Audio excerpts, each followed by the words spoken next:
In today's video, I'm going to teach you how to add a flag on an issue in Jira. Jira is a powerful tool used for tracking issues and managing projects.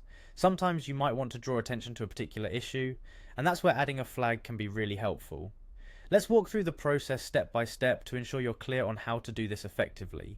First, you'll want to start by navigating to your Jira homepage. This is where you typically land when you log into Jira and serves as your main hub for accessing all your Jira projects. Once you're on the homepage, the next step is to find the specific Jira project where the issue you want to flag is located. Open up the relevant board or backlog associated with that project. This might mean clicking through a few layers of menus, so take your time to ensure you're in the right place. Now that you have the board or backlog open in front of you, scroll through your issues until you find the one that requires a flag. You may need to search or filter the backlog to locate it quickly. Once you've found the issue, the next move is straightforward. Simply right-click on the issue. A context menu will appear offering you a range of options. From this menu, you need to select the Add Flag option. This action effectively puts a marker on the issue, symbolizing that special attention is needed. After you've clicked Add Flag, you have the opportunity to provide some context or information for your team. This is an optional step but can be very beneficial for team communication.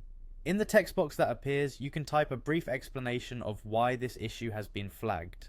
This ensures that anyone who sees the flag understands its purpose and can prioritize or address it accordingly. Lastly, once you've completed any optional commentary, you need to finalize the process by clicking on Confirm. This confirmation step helps to secure all the changes you've just made. The flag is now successfully added to your issue. It's highlighted on your board or backlog, drawing much needed attention to it until it's resolved or the flag is removed. That's all there is to it. By following these simple steps, you can streamline your workflow and enhance team collaboration by effectively flagging issues in Jira. Remember, communication is key in project management, and using flags effectively can play an integral role in keeping everyone on the same page. Thanks for tuning in, and I hope you found this guide helpful. If you have any questions, feel free to leave a comment below.